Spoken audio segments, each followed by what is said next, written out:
Guys, good to have you over. I really appreciate that. Thanks, man. Absolutely, man. It's cool because I guess, I mean, I've known about and of you guys forever, but my really good friend, Brandon Ray, who is like, I'd give both kidneys to. How about that? That's the absolute most you could say. That's an endorsement, right? Yeah. We were getting ready to do our Ryman show, and I told Brandon, he was playing with us. I said, man, do you know the guys from Lit? I said, man, because you guys look like rocks. You guys still look like freaking rock stars. So so at times, maybe people wouldn't think you were like warm, nice, lovely gentlemen, which is what I've learned you kind of are, which is really cool. But I was like, you think those guys from Lit would like do the show and then like not stab me? And Brandon was like, dude, you're gonna love them. And so first of all, I appreciate you guys playing with us. Like all jokes aside, that was such a blast. It was so fun. And the crowd, like that was the pop of the night as far as like the crowd just being like, holy crap, and jumping up. So super cool for me. When did you the redheaded stepchildren of the night? Sort of. I wouldn't say that. I would out. say like the hero children, the hero stepchild that you didn't know was going to be cool when mom and dad first got married. And they kind of, how long have you guys been in Nashville? It's kind of been an ongoing process getting here, but you can tell your story. Well, I started coming about close to 20 years ago to write. Yeah. And probably like 04, I needed something else to stimulate the creative juices. And so I kind of dove into country music. Where were you living, though, when you were doing that? In Orange County, California. Got it. So I would sneak away. I'd still be rock guy in California, but I would sneak out to Nashville like a week, a month, and write songs with the guys around town, Music Row and stuff, and fell in love with it then. You know, it's a different place now, but still loved it then, love it now. Had a couple places along the way. AJ started coming out, and we just made so many good, like, lifelong friends out here, and it was always the goal to, I always knew I'd wind up here, but kind of had to wait for the youngins to get out of the nest. And so that's what it was. So when you could get free, you got free and you came over here. Yeah. Yeah. As soon as the light turned green. Yeah. What about you? When did you move here? What year? This is about 4 years now. So it's still relatively new. It's actually 2020, and it was a great time to move for a lot of different reasons. It was a lot of idle time for artists because we couldn't tour, we couldn't do much of anything. We were trying to write, via Zoom and all that kind of stuff, and it just wasn't that inspiring. Not to mention, California was super locked down, so we saw a lot of people coming. I mean, it was like straight. I know. Tunnel from California to Austin and Nashville. Right. Those were the two places everybody was going. Yeah, it was like for us, we had wanted to anyway. And that was, because of the music thing and our connections and, the community was important to us. We never had it coming up as a rock band and getting to know these country writers and just Nashville writers in general. It's like, wow, there's actually people that get together and write that community. That love each other and want to help each other out and just, I don't know. We got an addiction to that. It's interesting to me to hear about people who came from other places than Nashville. And I have a bunch of friends in different genres who always just wrote by themselves, and they came to Nashville and they were like, what the heck? Right. We just get in with people we don't even really know and start. So talk about you guys writing either as a band or just you two, and then coming to Nashville where it's kind of like there's so many good writers. Yeah. And is the whole idea of writing different from what you did, 25 years ago to now?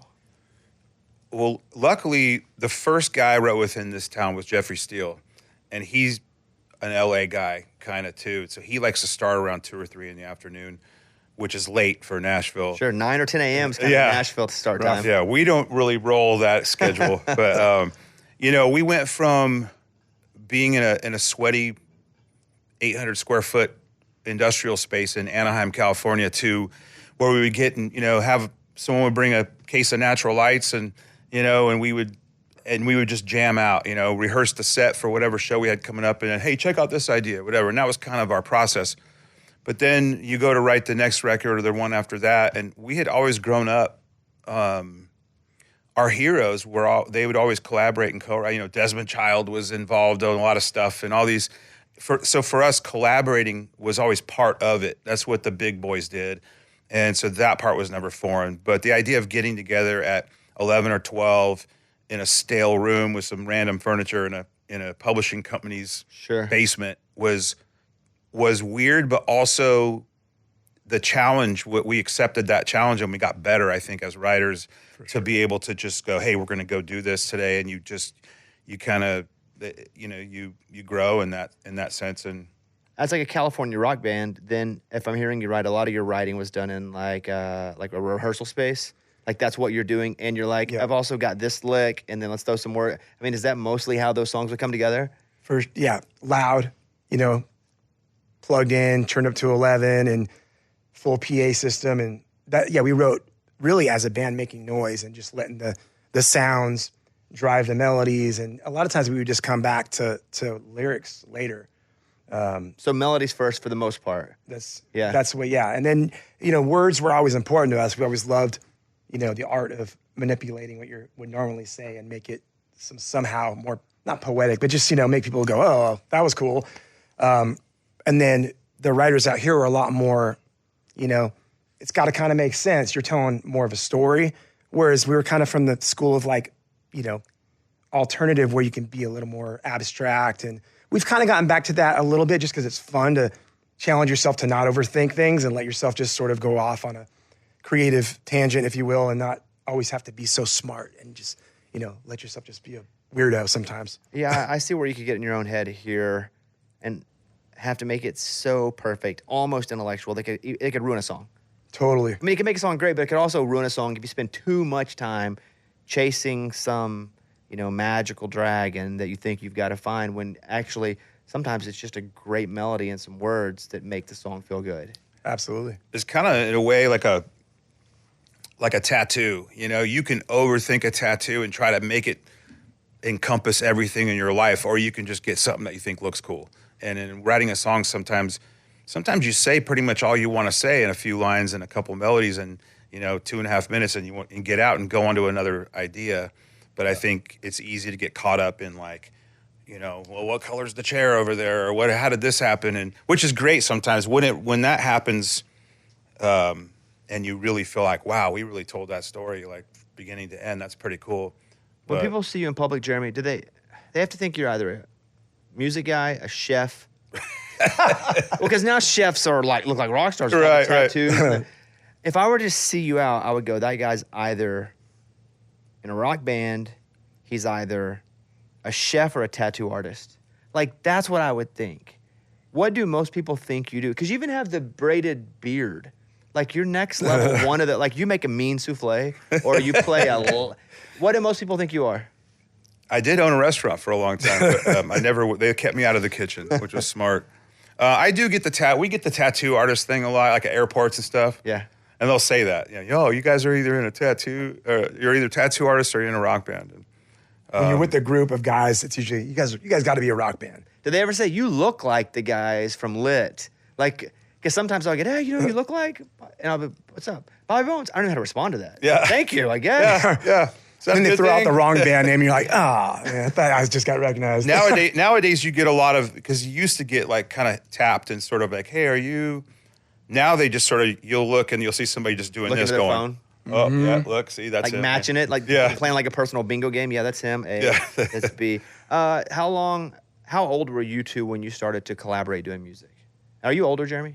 I'm 2 years older. Okay. So not even that much of a difference. Yeah. How old were you guys when you started to do music together? I mean, really early. I'd say High school. Yeah, like 15. Yeah. I was like 15, 16. Did you start doing music first, Jeremy? And did you start, and AJ, did you get the bass secondly because he had the guitar? No, but I actually started, he kind of he quit high school to go on tour with a band. He ended up joining a band. And I just formed a band in high school with guys that I thought looked cool. I said, can you play an instrument? Like, that was just the thing to do. We weren't athletic, we weren't on the football team, or the only way we were going to get chicks or become popular or do was to play music. So we formed our band. I was a drummer at first, and we found a guy that looked cool. He looked like a lead singer, and he couldn't really carry a tune, but he, I would sing background vocals on the drums. Like, you know what? So I'm just going to try. Drumming. You'd Phil Collins it. Right? But I knew I didn't want to keep carrying around drums because it's a pain in the ass, and I was always, pinching my fingers on stands and wrecking my car. And so I'm like, I'll try to sing, and I'm still trying. Were you naturally because you can sing, I don't want anybody to think that, but were you naturally a front man? I don't even want to say singing, right. But there's, there's some great front men that aren't that great at singers. There's some great singers that aren't that good at front men. But the front man part of it, were you good at that initially? Did you want the attention? That was, well, I didn't know, for sure. I knew I wanted to play in front of big crowds. We knew that since we were little kids. Shy kid at all, or no? Very shy kid. Me on stage has always been, and to this day, a completely different person. Sure. Same person, just I just let loose. I would say that I was more influenced by entertainers, frontmen, than I was vocalists. So you're right there. I think I gravitated towards, I think one of the things that helped me with my career in music was small clubs and trying to put on a show that was an arena show or a stadium show, just bigger than the room, and just kept trying to outgrow rooms, until we made it to where we wanted to be. So what did you start off doing initially? Were you guitar and well, I started playing the organ when I was a little kid, and I used to take lessons. There was an older lady who was the piano and organ teacher, and then she had a couple of young daughters with long blonde hair, and they taught guitar upstairs at this old house. And so I'd be in there, and she'd be yelling at me because I would play by ear. Once I learned the song, I would just play by ear, and she knew I wasn't following the music because I wasn't turning the page. So she'd kind of get mad at me. And then meanwhile, I'm seeing these kids my age walking upstairs with the hot daughters, with the guitar cases, and I just remember thinking, man, I'm playing the wrong thing here. And so I started, got like a hand-me-down guitar and just started out trying to learn the opening riff to Crazy Train or More Than a Feeling and stuff like that. And that was and I started writing songs because I wasn't good enough to play a song all the way through. Could never play an Iron Maiden song all the way through or something like that. So I would just make up these songs just so that I could play a song So you could play a full song. Yeah. So if you wrote it, you know how to play the whole thing. Yeah. Right. As far as music goes, what was happening in the house? You both are musical. Were your parents musical at all? Were your parents together? Did you know both of them? Are they alive? What's the deal there? They're alive. They live here now with us. Oh, that's nice. Our dad was actually a radio DJ for our whole life growing up. So you were around music at least. Did he play music at all? As far as instrument? No. Really? No. He just spun records. What music was in the house a lot? What did he love? Well, he was very eclectic. He was on Kiss FM in LA for a lot of years in our formative early years, and he would bring home vinyl records almost every night from the station, and we had stacks and stacks of them in our living room, kind of like furniture. And so Kiss was the top 40 station. Yeah. So they played everything, right? Rock. They played. Yeah. So what shift did your dad do? Do you remember?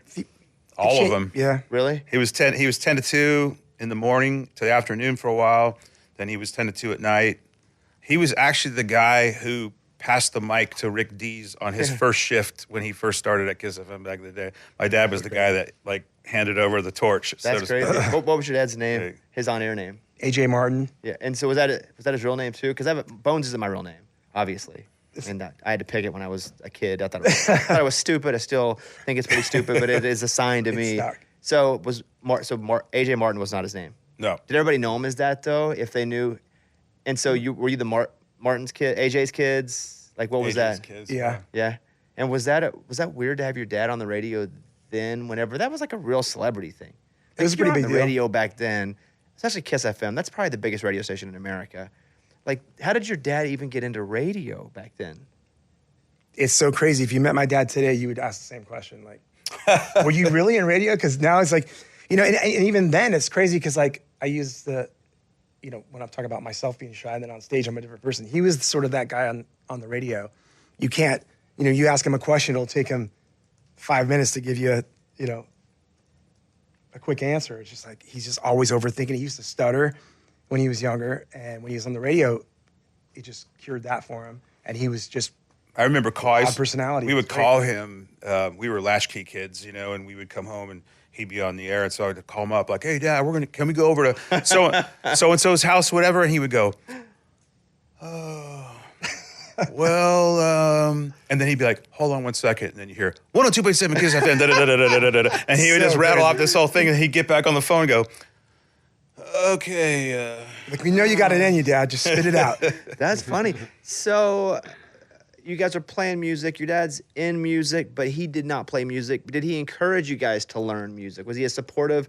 Because he had to be around a lot of artists, and he would see a bit of what that lifestyle was. How was he in the relationship with what you guys were trying to do? Very supportive parents.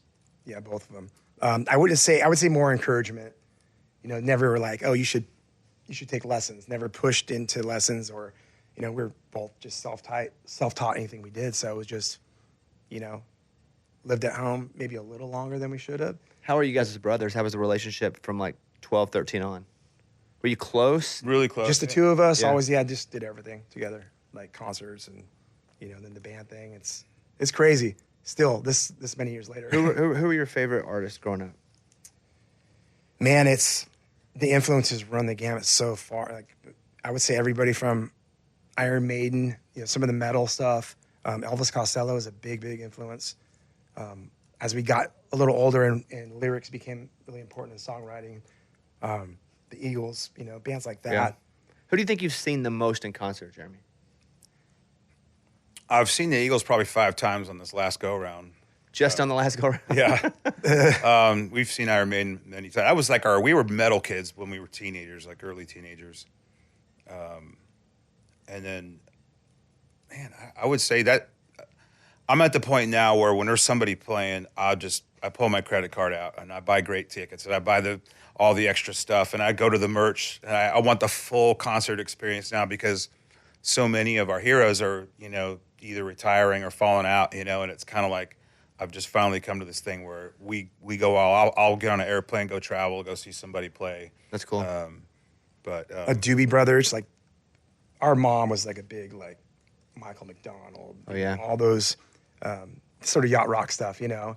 But we left out, I would say real quick, the before that was our grandfather was a big band jazz guy. So as far as instrumentation goes, he was always, we were little, you know, when we were real little, we'd stay over there at weekends. Our parents were still young enough to go out a lot, and he would just sing standards and play piano. We just always thought that was so cool. So we still have a lot of love for that. Touring anywhere versus Nashville touring is so different. And if I'm doing stand-up, I'll definitely tour like Nashville artists tour. I'll do Friday, Saturdays, come back Sunday, sometimes do Thursday, Friday, Saturday.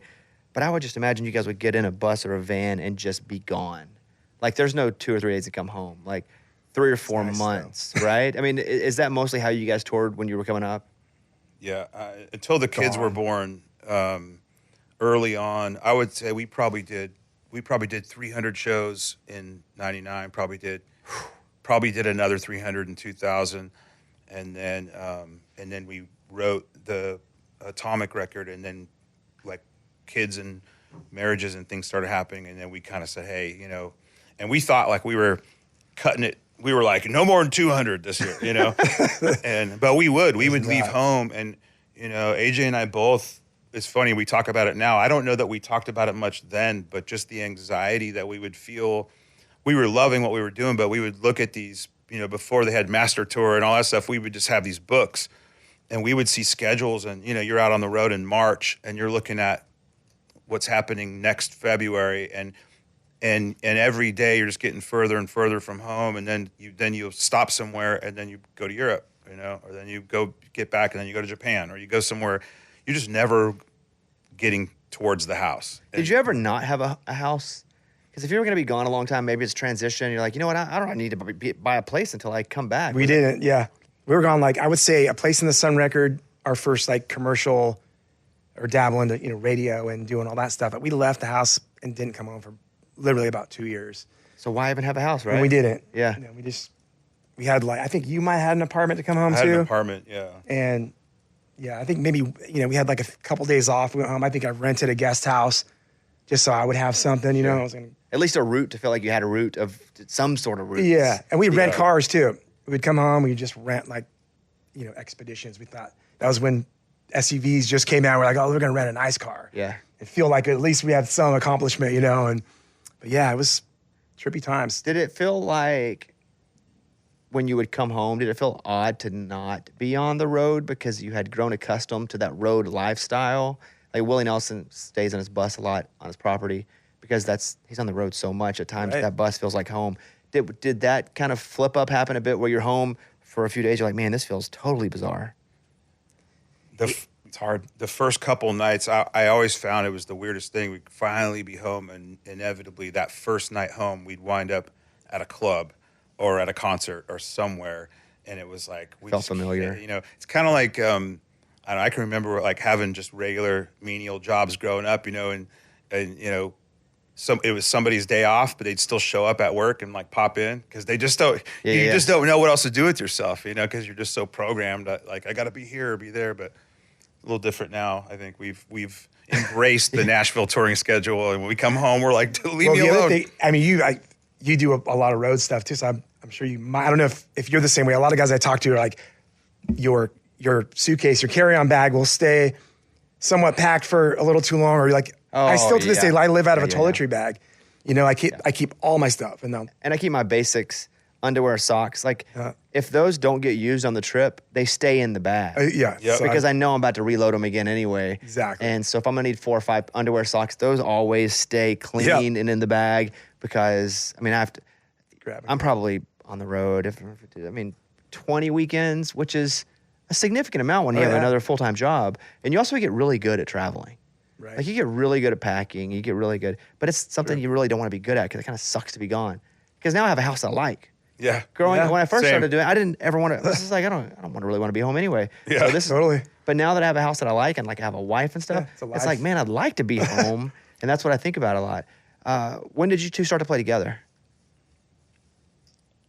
Man, like 88 or something. I mean, we were probably 16 and 18. Yeah, 16 and 18. And did both of your bands not work out, or did one of your bands not work out and the other one go over to play with the other one? I was kind of like I was the kid that like I dropped out of high school because I was playing in bars 2 or 3 nights a week and then rehearsing and all that. I was showing up to school just with 2 or 3 hours sleep. I finally was like, I'm already kind of doing what I want to be doing. And of course, back then, I thought I was going to have a record deal by the time I was 18 and all that stuff. So, but I was in a band with guys in their 20s, and I was 16, 17, and I was, the kid. But I was just observing and learning. And then he was jamming with the guys from our band, and they were getting better. And I just felt like, hey, you know what? I want to let's start this. Let's really do this, and like let's be a band together and all that. So it was kind of an within you an announced thing, like you're doing this, these older guys. It wasn't forever because that wasn't your plan to be with them forever, and you were just starting. And so you guys said, let's just start this together. And what did you call? Were you just a duo? How'd you find the other guys? From school, yeah. Yeah, it's from school. Really? We had started gigging. Yeah. He actually, I think you booked our first couple of gigs. What was your name? What was your first name that you ever had? The band name Razzle. Yeah. And how long was Razzle existent? We were a band for a good while. I would say, a few years. Quite a. And did Razzle fizzle, or did you change the name? We actually we just flipped the script a couple times. I'm like, because we were in a band together so long, and we were so young when it started that we're, literally like went through puberty in this band. So it's like, Razzle's too sparkly and cute for now we're men, So we changed our name the first time to Stain. So Razzle Singular, to Stain. I mean, there's a big difference between Razzle and Stain. Right? Yeah. It's like we're now men, but we also have smelly armpits, and we might punch you in the face. Yeah. And it did. The music kind of shifted and it got pretty heavy. Did you get any looks at all while being Razzle or Stain? Like from let's do a showcase or so-and-so's watching the band. What in those times did you get any looks? We did because the thing with Razzle is we got pretty popular in Orange. There was nowhere to play in Orange County as high school kids, and so we would have to go to L.A. So we played the Troubadour, the Whiskey, the Roxy, all those famous clubs because they were all ages, and so we would promote and we would bring 100 kids from our high school and make enough of an impact that people started coming. But we got to the point where we would sell out the Whiskey, sell out the Troubadour, and people knew who we were. And when Razzle, when we sort of said, hey, this isn't really what we want to keep doing. And we took about 6 months off and then came back out as Stain, and we didn't use any of our contacts. So we started completely from scratch, and we're playing like random places on a Tuesday night, first slot, just we built it back up. Why was that important to do it that way? And not use contacts, not use the relationships you already used? I think we just didn't want any preconceived ideas of what we were going to be, We wanted to shed the skin of what it was, and it, like he said, we had built it up to a point where like just on the verge, like we had some interest. There was eyes and management and all that kind of stuff, and then we were just like, this is going to be hard to sustain because we're already outgrowing it, and we felt it happening. So we're like, we need to sort of hit reset, and that was a tough thing to do after building it. When Stain exists, what was that music like? How many of you guys were in the band then? Same guys. Yeah. And so what was the difference? Was it tone? Was it instruments? So the first Lit record is that. It was that album was actually we were Stain when we had all those songs, and the first record was going to be called Lit. So what constituted the change from Stain to Lit? Or was it Stain to lawsuit Lit? thing. Oh, from Some Stain? guy had the rights to it. No, not Different Stain. But the guy, the band Stained that people learned to know, Sure. got sued by the same guy that sued us, and they ended up just overcoming the, So buying did it he out. own Stain? It was like the green jelly type thing? He owned it. It was a weird thing. Yeah, he was asking for pieces of merch rights and different goofy stuff. Some random guy in Ohio. I don't know. He was a journalist. It wasn't even like his full-time thing. Yeah, he wrote for Thrasher magazine, I think, I don't one of even those. remember. So when you decide to go to Lit, which it's funny how that became like a popular phrase saying 20 years later. That's kind of funny itself. But what, did you vote on Lit? Was it one of the many that you thought about? Why Lit at the time? It was agreed on as an album title. So we already knew. We loved that it represented what our band, the feeling that we had, and live. It was an energy. We were lit, and it's funny because back then, lit, people knew lit as like you're lit, like you're high, or Sure. it's a party word. But for us, it was an energy in a room. It was like this is a bomb about to go off. What's funny is now the album, it's a album that you named after yourself. It wasn't at first. At first, it was just we're gonna name it Lit, but then it turned into an album.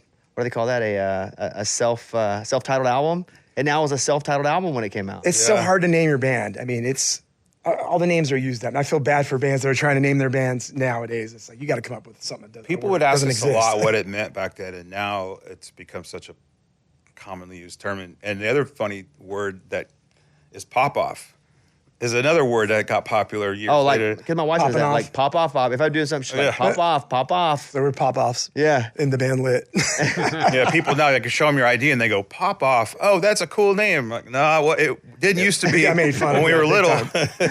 It's been 25 years since My Own Worst Enemy. I did not know that. It feels like 50 years, but also like 3 years at the same time. Totally. Like that song. Crazy. Was it in a movie first, or was it just a straight radio single that they just put out as itself? Did it then exist in every movie after that? Yeah, it was it radio took and off MTV. quickly at Yeah. radios. Okay. Because there for a while it was in everything, and then like 5 years ago it started popping up in everything again, which is really cool life of a song to have. Yeah. So was that the first single from Lit, My Own Worst Enemy?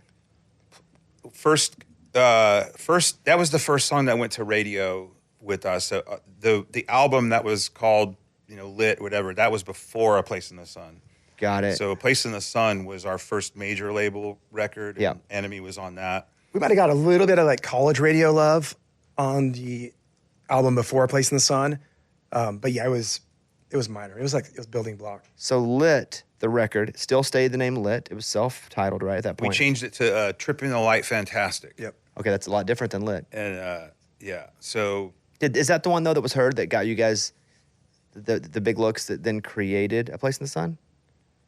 Or was it all the music from A Place in the Sun that somebody heard and that really was it? yeah. It was the new batch of songs. So who hears those? How does that work? We had a manager, and we were shopping and just getting turned down by everybody. Even My Own Worst Enemy got turned down by everybody. including RCA, who ended up signing us. They turned it down the first time. With what reason, or did they not even give one?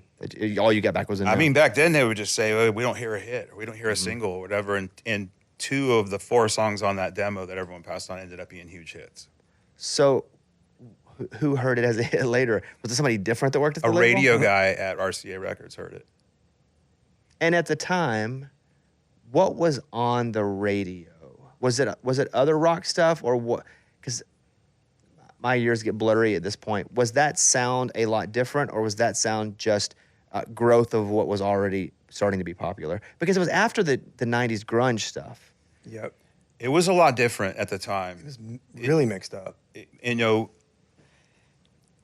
Blink was getting big around the same time. We would tour together, like a Warped Tour and all that. We were both kind of bubbling over. We were sort of the first, I guess, alternative rock band to start kicking doors open at like pop radio. Was it boy band time then? That was pretty huge then too. Yeah. Yeah. But on alternative radio and rock radio, it was a lot of, it was Creed and Korn or Chili Peppers. Sure. Or Limp Bizkit? Limp Bizkit, Korn. Those guys? Limp Bizkit was coming up. Yeah. Moby. Oh, yeah, Moby. Dang, I haven't thought Moby in a long time. And I mean, that's when Eminem was like an alternative artist. Yeah. You know why? Because he was white. Yeah. Crazy. I mean, and I worked in pop radio forever, worked in alternative radio. So did you guys get, we'll say, service to alternative radio first? Were they like, you're a rock band, we're taking the rock band to the rock stations? Or were they going, this is so universal, like we believe we're going to pop? Where did that go? Well, pop wasn't really messing with a lot of rock. So it wasn't, so it killed it at rock first, alternative, before it, It kind of went to pop because it was so big and it didn't have anywhere else to go. But at first it was alternative rock and like whatever they called the other one, active rock. Sure. It was all rock at first. And so you would be on those festivals. Did you guys ever play any, you all right, you good? No, I'm not making. Oh no, you're good. You're good. Even if you are, we'll enjoy the noise together. Did you guys do any of those the Woodstocks? We did. 99, yeah, the one everyone's talking about now. The one that all the crap went disaster. wrong? Mm-hmm. Yeah. Well, was it as bad as the documentary shows with what you guys saw? No, we saw. Because there was no water. I mean, from what I saw, it was like everybody was like dying of thirst and everything was burning down. That wasn't your experience? We got in and out first day, so it was awesome for us. We were on tour with Offspring at the time, and so both bands played day one, and then we kind of, when all hell broke loose at Woodstock, we were already like 2 shows later, playing amphitheaters and in the summer. Yeah, that wouldn't have been good for the documentary. You guys' story's kind of fun and boring. You're like, yeah, we had a great time. It was awesome. I mean, there was a lot of shenanigans going on, but it wasn't like from what the theme of that documentary was. Because I remember and again, I was a big alternative kid. I was like country. I'm from Arkansas, so country music talked about where I was from, but alternative music talked about what I felt. And I was the first generation of Napster. So when Napster hit, like I would just hit the letter L, download every song that started with the letter L in every format, and just have the ability. At the time, I thought was my rightful. I deserved every song for free. I'm an idiot because we all thought that, or at least I thought that. But I was a download streaming kid. I was also a CD kid. I was also a tape kid. So I was able to have really all of that type of culture. I guess the only thing I missed was vinyl, but was a big alternative kid. And so when they showed that festival and they would show the front, like all the bands playing it, it seemed like a pretty aggressive, harder rock festival than maybe what the original was. Did you guys feel that at all, or was that just the music of the time? Was it just like, this is 99 or 96, this is just what's popular right now more than it is we're trying to create some rock fest version 2? Yeah, it was. I feel like a lot of the heavier stuff came out at night, but there were some, Elvis Costello actually played. I didn't get to see him. Like Joel played too, I think. There were Joel a few of and like those. Sheryl Crow, and it was like G Love and Special Sauce. I mean, there was, but the big ones were, your Korn and Limp Bizkit and Chili Peppers and Offspring and we were playing a lot of big radio festivals in those days, and they were all kind of like, they all had a lot of those same bands, which really is kind of hasn't been like that since. There was massive artists on these radio festivals back then. Still probably now more so in pop, but I mean, just in alternative back then, it was wild. The bands that we got to play with, we were huge fans of, and it was pretty cool. Who was a band that you were a fan of that you got to play with that you thought, man, they're as awesome as I thought, or maybe even better? I don't even care about the other version because I've had bad experiences and those, who cares? Sometimes people just have bad days. But the other side, like, who was awesome and you met them and you were like, this freaking rocks? I would say most bands we looked up to and played with we didn't have many bad experiences. Like they were lending you just a cool. hand if you needed it? Yeah, like the Offspring, we toured with them, and they just, right out of the gate, it was like we were lifelong friends. Dexter? Dexter's great. Yeah, I did a deal with him once, like 15 years ago. That was awesome. Yeah, he's just such a good normal guys. dude. Yeah. Really cool guy. I think the band that really blew my mind with we did a radio festival in Chicago, and we played our set, went back, took showers, got dressed, went into the crowd, and watched Stone Temple Pilots play, like at probably the best that they just, when they were just firing on all cylinders. And I just remember going, this is like the Aerosmith of our generation. This is like one of the best bands I've ever seen in my life. Scott Weiland's vocals, were they that good live? I mean, at that point, was it a different level? They were great, and he killer. was one of the best frontmen ever. I mean, it was just like, it was mind blowing. That record, I mean, he's that one of the voices for me of like my childhood as far as like rock singers, and just I am smelling like a rose. Like that record, Right. that song is one of those rare songs that you go, oh, I know exactly where I was. Music has the ability to do that, to kind of, for sure. when it leaves an imprint, when you hear it again, you kind of feel and can remember everything that was happening around you. And that record and that song, but like Interstate Love Song, like STP was such a big deal. One of my friends got a tattoo, and he got an STP tattoo, but it looked like the oil more than it did the band. And I was like, that's a mistake. That was their It looked T-shirt more- at the time. Yeah, right? it looked very much like he got an oil tattoo more than the band. Give me another one. Somebody else that was super cool to tour with. I like the good guy stories because it gives. Yeah. It's like, I like cool people. I mean, no doubt, we became real close with them.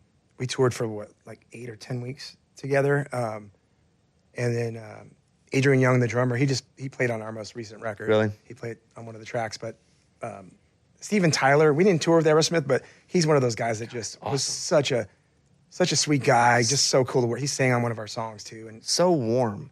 really like is. that guy would be one of the rare people that I'm not cool, but you tend to, when you meet a lot of cool people. You're not cool. Well, I I'm think not- you're pretty cool. Well, Bob. I appreciate that, but I'm not like, so I'm not so cool that things aren't still cool to me. And so the first time that I was going to meet Steven Tyler, I was like, this is why. Like, this is like, as far as music goes, royalty. Yeah, Like I felt the same American way. rock Absolutely. royalty. And he comes in, it's like, Bobby, and it's like every version of him in your head, but just nicer and warmer. And he's like hugging you, and he's like, what's up? And he was telling stories about Freddie Mercury being on the tour bus with them. And so I remember meeting Steven Tyler a couple times, and he was just amazing. Then we were at Disney World, and at the time I was shooting American Idol. I did 4 seasons on that show, and that is a Disney property because Disney owns ABC. And they were like, we have a day off. If you want to go to Disney, let us know. I'd never been to Disney before. And so I go to Disney, and they're like, you can get one of these tour guides, and they'll just take you and make sure that, nobody bothers you, or you can get on rides quickly.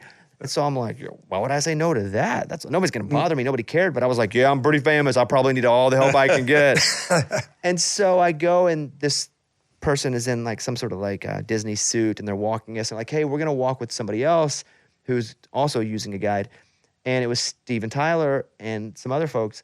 I didn't say anything. I don't want to bother him. But he comes and goes, Bobby Bones! And I'm like, this is crazy. Steven freaking Tyler. That's so awesome. Really cool when the people that you think are awesome actually are awesome. Yeah. Yeah. Like that's a fun memory that I have of him just being so freaking cool when he was really that cool. didn't have to be. We were doing a soundtrack song, kind of at the peak of, we're talking about doing 200-300 days a year.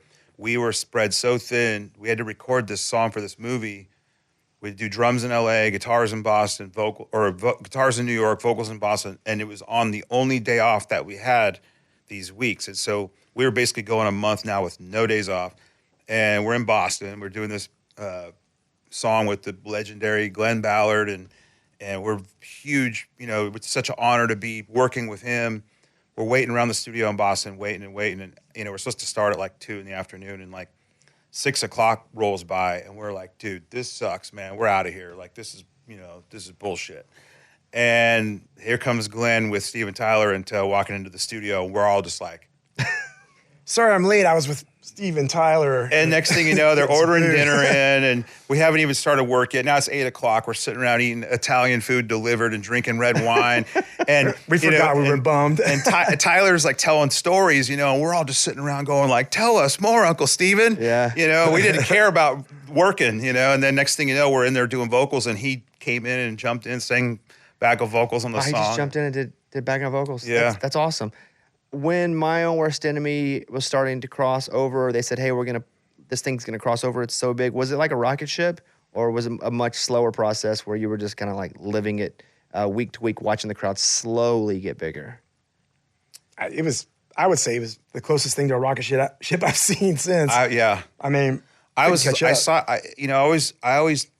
kind of feel like it was a summer hit, and it was, but it was number one for 11 weeks. That's unheard of. But it went number one in like 6 or 7 weeks from the time it came out in January. It was like by March, it was a number one hit, and it carried to the summer. So it was bizarre. But we were on tour so much that, and visiting radio stations every day. But and like we heard that it was number one, but we didn't really know what was happening. We just were going and going and going. I was talking to Adam Duritz, Counting Crows lead singer, and he was talking about a similar thing where he really didn't know how popular the band was.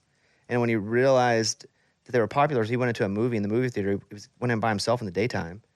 And before the movie ended, they were like 3/4 of the theater full because somebody had gotten to a payphone and called and been like, oh my God. And then there were people outside waiting, and it's like, what is happening? That's crazy, yeah. Because he wasn't stationary enough to actually understand the traction.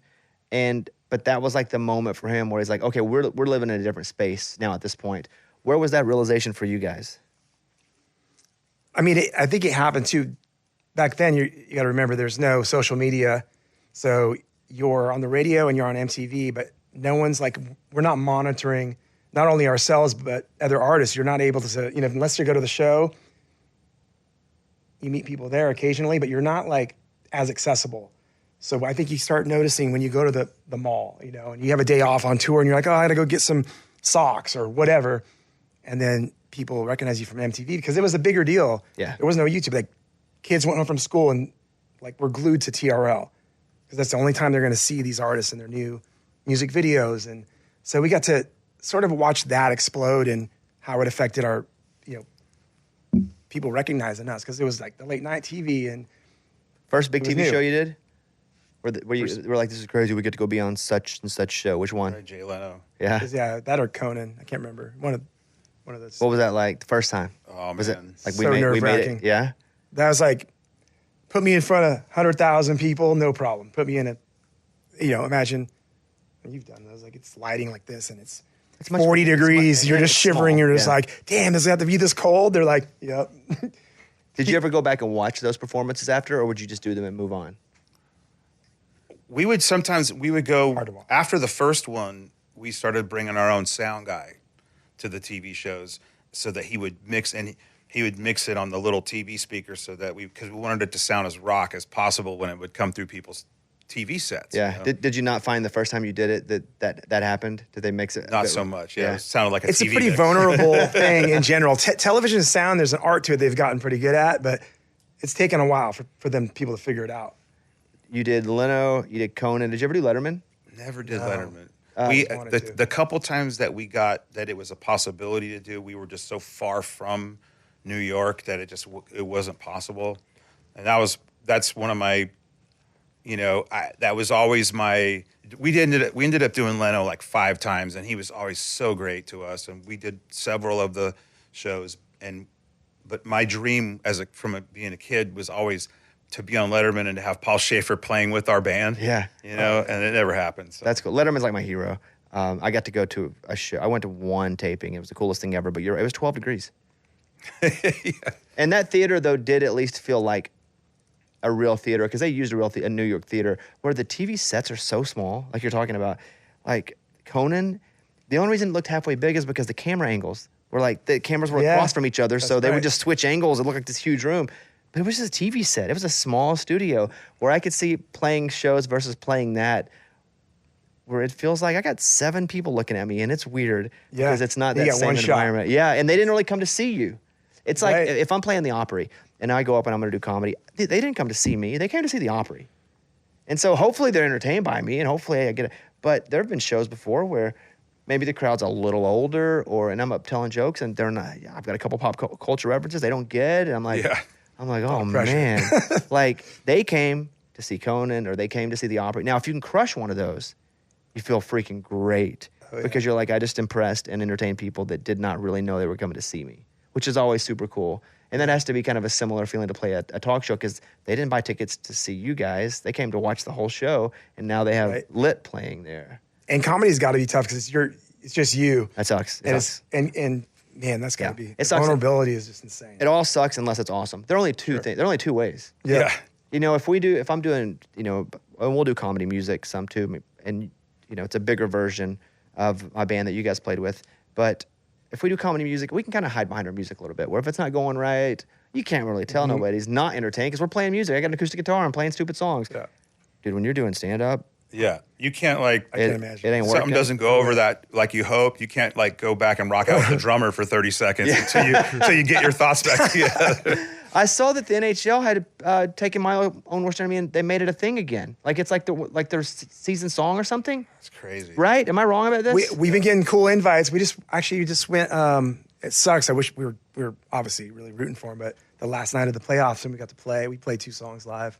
Really? Yeah, for the Preds. Yeah, it was cool. It's always played like they've always played it as one of the crowd sing along songs for like Detroit has always used it. There's been a few teams that have used it, but for some reason in the last couple of years, even more so this year, I'm even to the point where AJ just did an interview with the New York Times a few weeks back, and the question was like, what all of a sudden, like, why, how did this song become like this unofficial NHL anthem theme, you know? And we get sent videos all the time from different teams of the crowd just singing it as the puck drops and they're doing their thing, but the crowd is still singing the rest of the chorus or whatever. And, you know, that song we're just at this point stewards of that. It's like that song could almost have its own manager and its own staff of people just kind of figuring out like what's happening next with it. We just sort of go like, sweet, all right, cool. You know, there have been a bunch. I'm thinking about that song being played at games. I feel like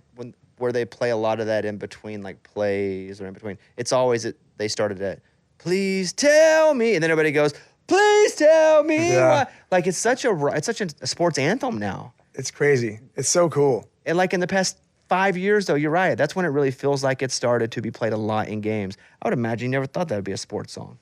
Never. We never really imagined it was going to be what. That's about as athletic as we're ever going to be. I remember watching MTV, big TRL kid. Pam Anderson was in the video for Miserable, right? Am I right? Yep. Like she was small. We were small. You were small. She ate us. Got it. That's what I did. That's how you know I'm not lying because I didn't rewatch it. I'm just going from memory here. So you guys were small and you were like on her, like on her body. But you guys were such in the middle of pop culture at that time. Like you had gotten so big. Now you're able to recruit basically the biggest pop culture Baywatch, hot person of the time to be in the video. Crazy. Yeah. What was that like to be like that on and that in and to work with somebody like Pam Anderson when she was like in her prime? Or did you get to work with her? Or was it all We did, CGI? no. Well, we had done, so she did a show called VIP after I remember Baywatch. that. Yeah, she was like a detective or something. Yeah. Right? Yeah. And it started out, they asked for like a couple songs to be used, and it turned into, they wrote an entire episode about us. And you're right, he gets kidnapped. They got to save him so he can make the show, and we're all acting. It's terrible. Luckily, We've everybody never was been asked terrible. to act Not ever just the band. since That's then. funny. But so we were on the set of her TV show for a week, and in the makeup chair next to her, and we got to know her on the set, and the video concept for Miserable was being talked about, and the label kept sending us this idea of this giant model with us walking around, and we thought it was the cheesiest, most terrible idea we'd ever seen, and we said no a bunch of times. And then the one day, just to sort of shut the label up, to stop sending us this idea, we said, like, how about this? If Pam will be the girl in the video, then we'll do that. And then the next day in the makeup chair, she's like, hey, guys, I'm going to be in your video. We were like, well, you got to be kidding me. She was another one of those people, like a Steven Tyler, but in, this bombshell, pop culture. Yeah. She was like our Marilyn Monroe, really, of our generation, and just the sweetest, coolest. You liked her? Oh, she's so awesome. Cool. Really? That when you wrote the song, I mean, obviously, like, you got your chuckles when it's like, you make me come, you make me complete. When you do You Make Me Come, does the label ever go, hey, we have to do something about this if it's gonna be a pop song, because I don't know, you can't yell You Make Me Come. Was that ever an issue? We thought it would be. And it never was. Not as much as you thought. No, it really wasn't. That's pretty funny. I mean, really, how many songs go You Make Me Come at the beginning and nobody says a dang thing about it? Yeah. It's kind of crazy. And no pushback from like MTV, nothing, because Pam Anderson was in it. Because it was actually the word "Here I Come." You know what I mean? It's spelled that way. It's not. Yeah. So what can you say if they try to say something? Be like, that's weird. You're gonna. Yeah, you're right. And that was crazy too, because we went from Enemy and then Ziploc was after that, and we were doing TRL, and we had all those videos where there was tons of colors and people and things happening, and it was just like a visual stimulation. And then here it is, just the band and her on a blue screen. But we knew that this was going to be a kind of a game changer, because Entertainment Tonight, Access Hollywood, like all those magazine shows were there. And that's the debut of our video that time. I mean, yeah, we did TRL, but it was debuted on whatever network that her show was on. Yeah. And it went worldwide. It was on Japanese television, and it was on, in Italy and all these, and it was just like, she took that song, and, the record, that album at that time was probably getting ready to wrap up. And then that song just carried it for another year. It just charted, and it stayed on the charts for another year, and we just stayed on the road another year. It was kind of wild. Where do you play, I'll just be cool like you guys, where do you play Enemy in your set?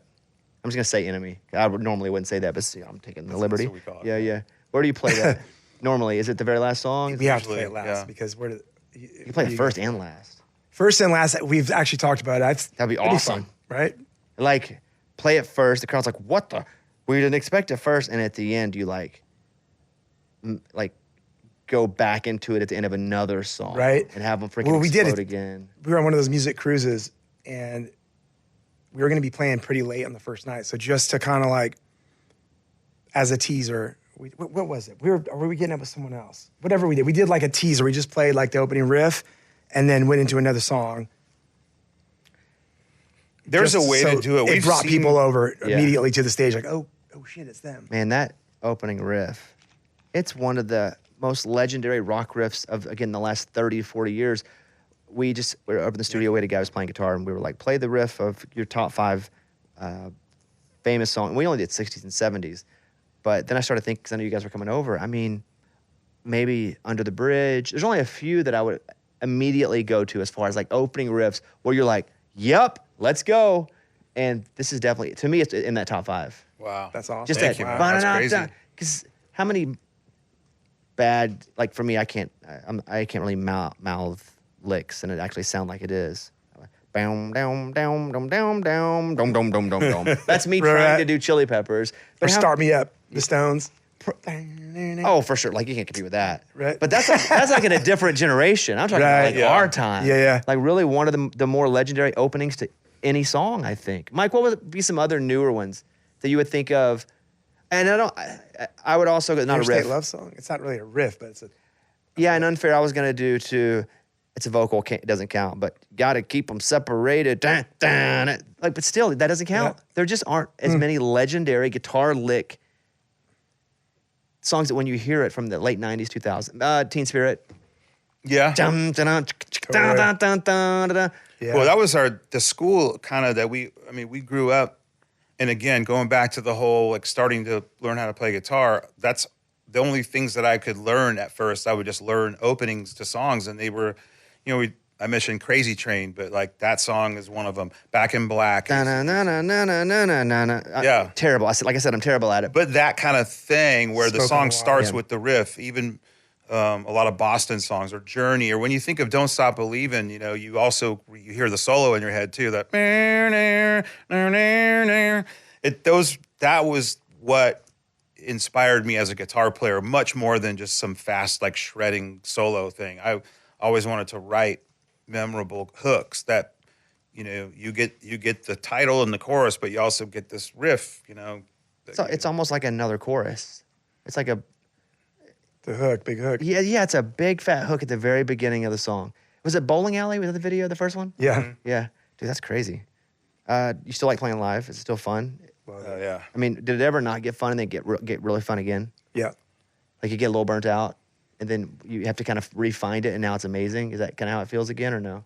There's definitely a little burnout factor that happens. And if you can't recover from that, I think it's time to... It's usually not the live part, though, that gets cumbersome or whatever the word is. It's usually everything else around it. So traveling, you've heard people say, we don't get paid to play the show. We get paid for the 23 hours. The other 20. That's the part that can really, you know, wear you down. Did you ever resent the success of Enemy? That you're like, God, I don't want to play this song again? Not even for a few years. No, because the crowd just erupts every time they were erupting in '99 when it came out, and they just haven't stopped. So that's always a thrill. I saw it. It got in the way for a minute. It was kind of getting in the way of other songs that we felt were great, maybe even better. Just because 11 weeks on the radio taking up that small, you know, there's not a lot of space for songs. That it was like, oh no, we're spinning this song way too much. So we're not ready for the next single. So it kind of like postponed some of that, but luckily, you know, Miserable broke through, and we kind of broke through. But it's crazy because like you're talking about Enemy now, like right now on the radio, it's getting played as much as it was in 1999. It's just crazy. Like, oh, I'm back, and everybody just screams it. It's so cool. You can't be mad. Can't get mad at that. I mean, everybody screams that freaking song. I love going down to Broadway and just watching the drunk people scream it. You know, it's like you're in a country music town, and it's just so cool to hear, you know, our Little Rock song that came out 25 years ago. Like, I could hear the song in a bar. I could hear it in Kroger and feel the same way about it. Because it doesn't feel cheesy at all, but it's like such a part of just the fabric of that song, of the music in the past 25 years, that it doesn't matter where I am, that song just feels normal. It's funny, my wife didn't know, she didn't know Miserable, and I was playing it because we were learning the guitar parts and stuff to play. And she goes, what did that just say? I was like, what do you mean? She goes, that's how you make me come? You're singing a song, you make me come? I was like, no, they're singing it. She's like, is that what it said? I said, no, then it goes, you make me complete. Then it goes, you make me completely miserable. She was like, never heard that one before. So, it's all the stages of marriage. I didn't say that. I didn't say that at all. Okay, look, here's what we were talking about you guys before you got here, just talking about some of, you know, what you guys, you know, the shows that you're doing. But a lot of the cities that the radio show's in, from Orlando, I mean, you're playing Arkansas, South Dakota, the 90s Cruise 2025 with Blues Traveler, Collective Soul, Jim Blossoms. If this wasn't a cruise, I would love to go. I just get so seasick. I can't do it. Oh, man. Because this sounds awesome. Blues Traveler, Collective Soul, Jim Blossoms. Okay, I've seen Collective Soul in the past couple years. I've seen Jim Blossoms in the past couple years. Everclear. Saw Art Alexis play a solo. That Sparkle and Fade Out, I mean, that's one of my favorites. Great record. I mean, that's one of my favorites. Color Me Bad, that's funny. Hired Them Once for a show. That's funny. Lisa Loeb, I love. Had the biggest crush on as a kid. Watched her reality show. Loved 9 Stories. Loved like Fastball. The way when I worked at the marina, that song, director Bobby, anyone can. That Great song. Great song. CNC Music Factory. Holy crap, that's a thing still, huh? Who didn't knew? know. We'll see. Who knew? Yeah. Digital Underground, Sophie B. Hawkins. Well, the first like 5 or 6 I really love, and you guys, and so you guys check it out. Go see them live. You guys are so good live. You're so energetic. You're such nice guys. We are going to be in Orlando too, by the way. Yeah. We're doing that. The Orlando one's May 24th. Epcot. Yeah. Oh, is that what it is? Uh-huh. Yeah.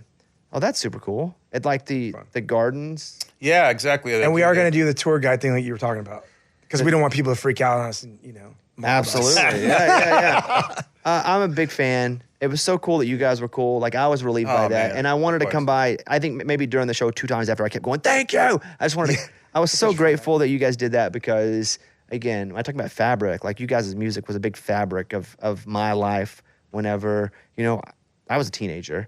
And so to have you guys not only play, but also be cool and also have my friends go, I've spent a lot of time with them. They're super cool.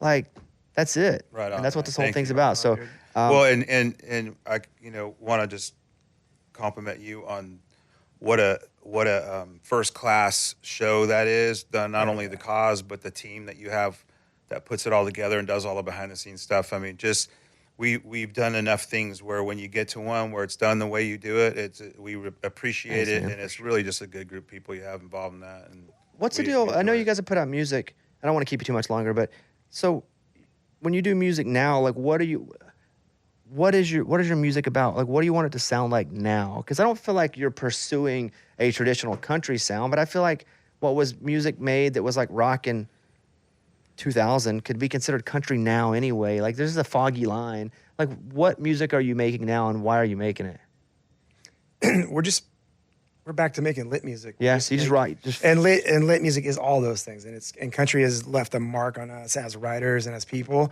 So it makes its way into songs that aren't country songs, but there's definitely a huge impact that this town has had on our music. So I think it's just that. That's awesome. Well, love you guys, and I appreciate you coming. And you guys can follow at Lit Band Official, litband.com. Before you guys came in, again, all those shows, and we'll put a bunch of this information down in the show notes as well. Appreciate you guys. Thank Appreciate you, you brother. back. Appreciate you.